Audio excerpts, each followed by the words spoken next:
Bonjour, suite de nos rendez-vous quotidiens avec le Festival de films d'histoire de Pessac, pour lequel nous avons aujourd'hui comme invité Pascal Horry, qui est historien. Vous êtes maître de conférence à la Sorbonne, On va professeur dire émérite, professeur professeur plutôt, émérite, oui. excusez-moi, je ne veux pas commettre Bon, de peu crime de importe. lèse-majesté.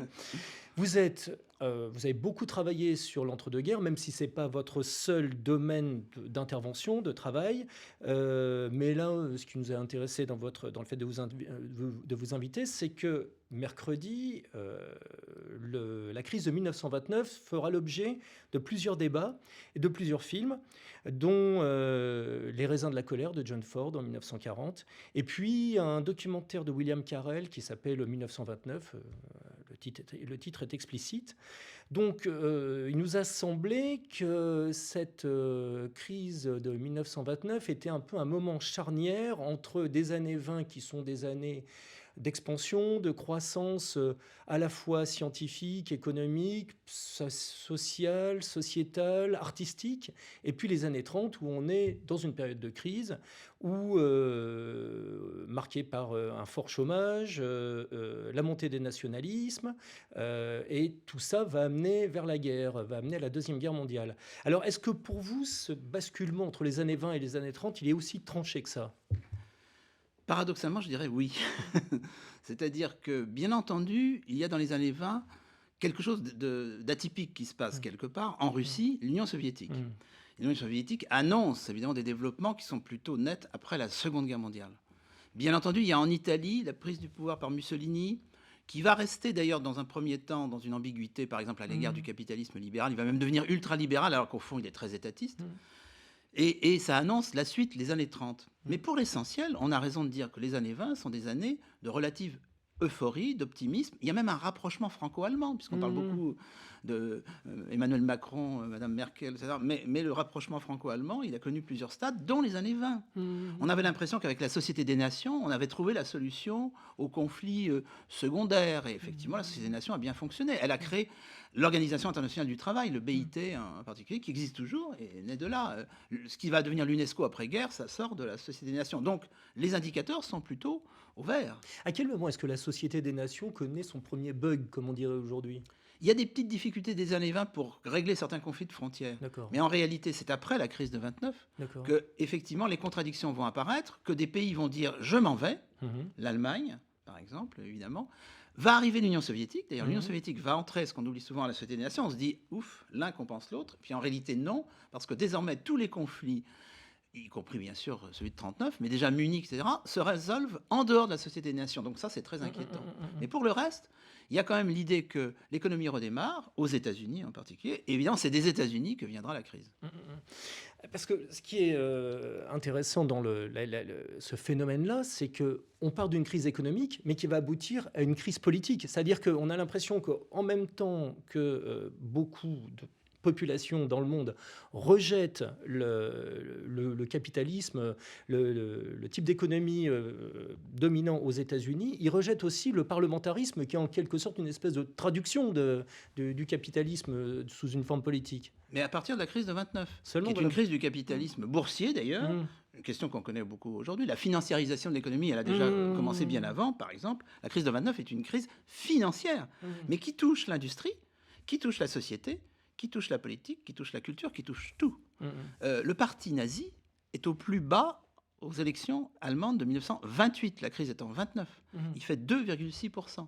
Il est reparti à la hausse dès 1930. Donc il y a un lien entre cette crise et cette montée d'une critique des régimes parlementaires, parce que la victoire des Français, des Anglais, des Américains en 1918, ça s'est traduit par le triomphe non seulement du sentiment national, sauf en Union soviétique, et d'autre part du parlementarisme libéral, de la démocratie libérale. On avait trouvé la solution. Évidemment, à partir du moment où on replonge économiquement parlant, une part croissante de l'opinion, du fameux peuple avec un grand P dont on parle tellement, même avant les Gilets jaunes, se dit « Ah ben non, c'était pas la bonne solution, mais attendez, il ne choisit pas forcément le communisme. » Effectivement, le mouvement communiste est renforcé ici et là. Il est écrasé par Hitler, mais il est renforcé par exemple en France, au moment du Front populaire en 1936.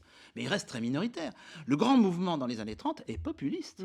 Il va vers le fascisme, ou il va vers les ligues d'extrême droite. Mais alors, il y a une chose qui est étonnante, c'est que c'est quand même des États-Unis que, par la crise de 1929, Or, on ne voit pas de mouvement fasciste émerger aux États-Unis. Les mouvements nationalistes, antisémites, apparaissent plutôt en Europe, où la crise n'arrive que dans un deuxième temps. Elle arrive quand même assez vite en Allemagne, justement, et en Autriche. 30, 31, c'est très rapide. Mais aux États-Unis, il y a quand même des tentatives populistes. Il y a des tentatives de troisième partie, sauf que Roosevelt va apporter une solution qui consiste à dire on s'est trompé sur les règles du jeu, je vais réformer en profondeur quand même le capitalisme libéral. Ça, c'est le à New tel Deal. point qu'à l'époque, même l'Humanité, le journal communiste, qui est d'ailleurs une période de modération, dit mais Roosevelt, c'est intéressant, peut-être qu'il va conduire les États-Unis au socialisme. Vous voyez, on se dit que ça change vraiment aux États-Unis, vraiment. Beaucoup d'Américains ont pensé d'ailleurs, ont traité Roosevelt et Keynes, qui était son économiste attitré de socialiste. Bien sûr, donc c'est un démocrate. On est déjà dans le clivage qu'on connaît aujourd'hui entre démocrates et républicains, alors qu'avant c'était un clivage beaucoup moins net. Mais les républicains sont clairement, dès cette époque-là, des années 20, les défenseurs du capitalisme libéral pur sucre. Et Roosevelt introduit, avec l'aile gauche des démocrates, la sécurité sociale, un certain nombre de contrôles des règles du capitalisme. Mais il faut savoir que les fascistes disent la même chose. Les fascistes tapent sur le capitalisme, ne l'oublions pas, d'où leur succès. Ils sont nationaux socialistes. En Allemagne. Oui. Et Mussolini vient de l'extrême gauche. Parce qu'on ne comprend rien au fascisme si on ne se rappelle pas que c'est un mouvement qui se situe d'emblée à l'extrême droite, on peut le prouver par anticommunisme, etc., mais avec un style de gauche. Le parti, l'appel au peuple, donc, question d'actualité, l'appel au peuple, la critique des élites, c'est fasciste. Aujourd'hui, c'est populisme. C'est pareil. Qu'est-ce qu'il en est en URSS? Est-ce que l'URSS est épargné par la crise ou, dans la mesure où l'URSS de Staline a quand même, et avant même de Lénine, avait déjà des échanges économiques avec l'Occident, même si c'était limité, est-ce que l'URSS est touchée elle aussi? Il y a une chose qui est étonnante quand même, c'est de voir que le régime stalinien se durcit en 1929. On va vers la collectivisation des moyens de production agricole, une industrialisation forcée, précisément au moment où la crise arrive aux États-Unis. Je crois que vous avez tout à fait raison. L'Union soviétique est quand même, de tous ces pays, de ces grandes puissances, celle ou celui qui est le moins touché, mais il l'est quand même. Il y a une sorte de légende communiste et stalinien disant oui, on a été épargné. Non, on sent bien qu'il y a un lien. Mais ils sont beaucoup moins touchés que l'Italie fasciste, qui est autarcique et qui dit on va se protéger par la fermeture des frontières. Ça ne tient jamais, ça, évidemment.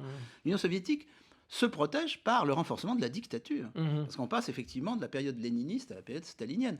Juste avant la crise de 29, l'économie soviétique était en train de s'ouvrir. Je ne dis pas qu'ils étaient en train de devenir ce qu'est devenu la Chine, mais enfin la nouvelle d'aujourd'hui, j'entends. La NEP, la nouvelle politique économique, c'était quand même d'admettre une certaine dose de capitalisme. Jusqu'où ça serait allé, on ne le saura jamais parce que Staline reprend les choses en main. Et c'est une sorte de contrainte supérieure qui est apportée à la société. En quelque sorte, l'énergie de la société soviétique est engagée dans cette collectivisation, dans cette planification intense. Mais regardez le cas du cinéma, par exemple, c'est très intéressant. C'est un pays tellement fermé, l'Union soviétique, qu'elle met beaucoup de temps à passer au cinéma parlant parce que c'est pas son problème. C'est pas son problème. Donc, le cinéma parlant en Union soviétique va s'imposer presque 10 ans après les États-Unis. Dans les années, fin des années 30, début des années 40. Mais il faut bien voir que tout ça fragilise l'Union soviétique et il s'en faut de peu que le régime ne tombe pas. Parce qu'en 1940, avec les purges staliniennes, l'institution est très, très fragile. Staline a été obligé en 1941 d'aller chercher des militaires, des généraux qu'il avait fait déporter en Sibérie pour les bombarder. La petite armée finlandaise résiste aux gigantesques forces, en théorie, de l'Union soviétique. Donc c'est très inquiétant.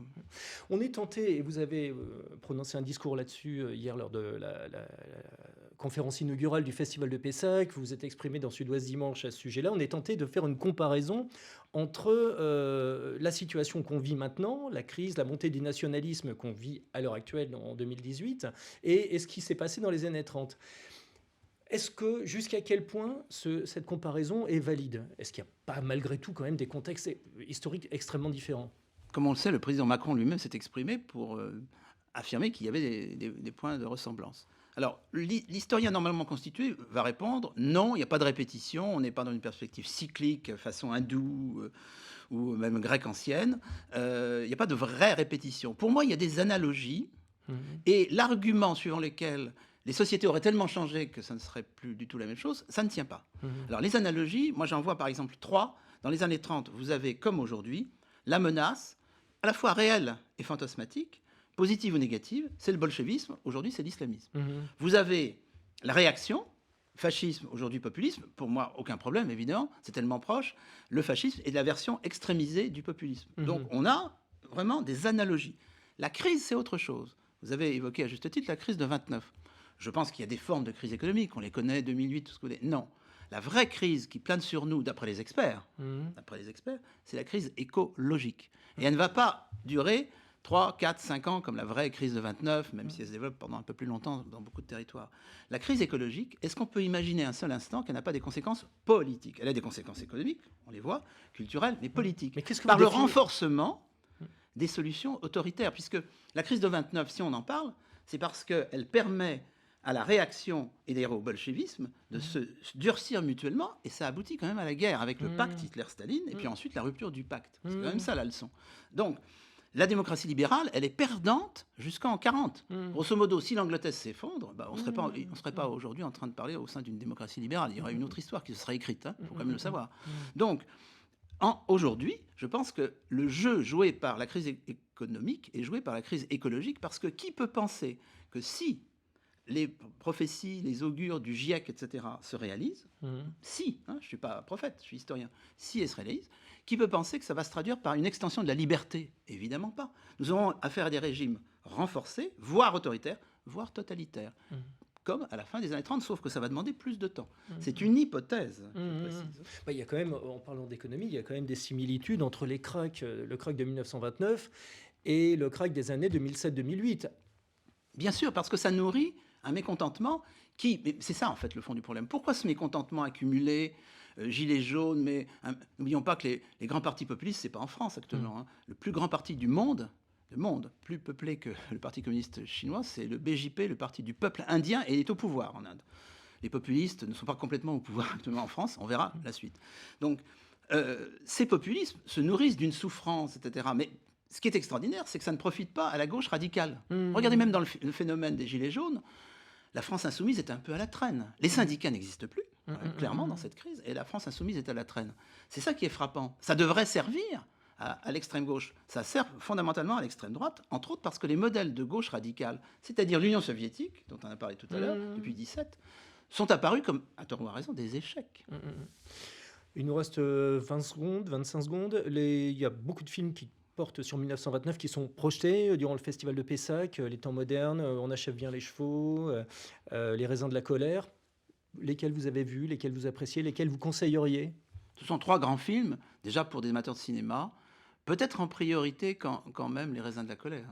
Parce que là, on touche à une crise sociale, mais vue par un regard de cinéaste américain qui est loin d'être un militant de gauche, mais qui ne peut pas s'empêcher de témoigner de cette crise. Comme aujourd'hui, d'ailleurs, toutes ces manifestations à travers tous les pays du monde témoignent d'une souffrance. Très bien. Merci beaucoup, Pascal Horry, d'avoir répondu à notre invitation. Merci à vous. Je vous souhaite un excellent festival de Pessac. Merci.